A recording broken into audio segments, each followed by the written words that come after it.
Welcome to the Full Tracy Money Under Commentary. This is Owen Tracy recording. It's 11:17 a.m. That is Central Time, and today is January 3rd. It's today being Friday. It's the big picture, long-term audio and video for the various different asset classes.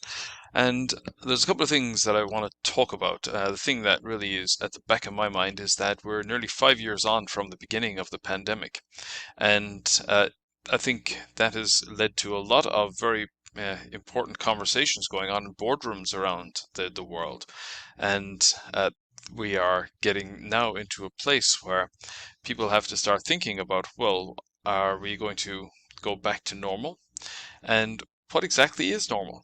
Is it going to be the normal that we had before the pandemic? Or maybe it's the normal that we had before the global financial crisis in 2008. I think that's going to be a big topic of conversation. When we think about what is required to drive a bull market, well, one thing that you need is a product. You need a story that backs up that product.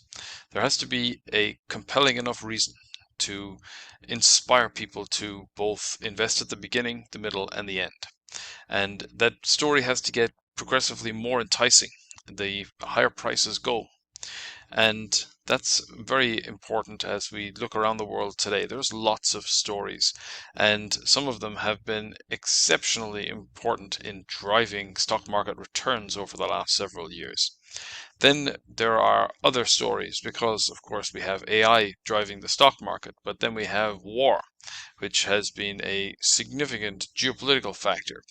Then there's the whole question around energy, because there's competition for what the most compelling story will be in the energy sector. Then, of course, we have healthcare, and one of the biggest trends in 2024 was the jump in demand for anti-obesity drugs. And then I think that is competing for the hearts and minds of investors because competition's increasing. One of the biggest trends that evolved out of the pandemic was demand for snack foods.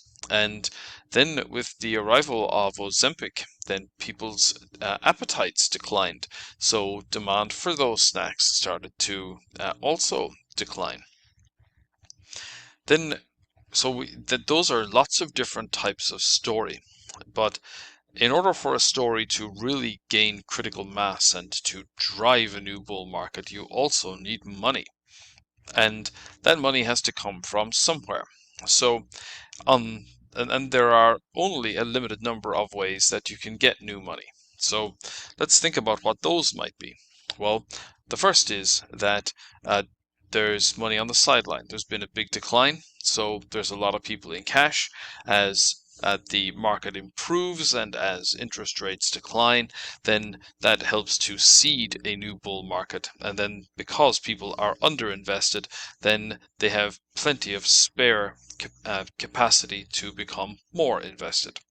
That is certainly helped along when interest rates come down. They make the cost of money lower.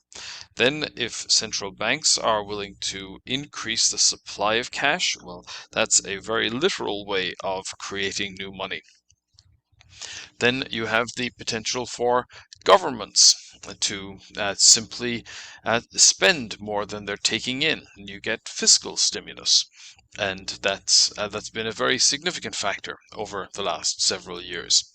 Then you have banks. If banks think that they can make a return by increasing the number of loans on their books, they'll do that. That's literally creating money as well.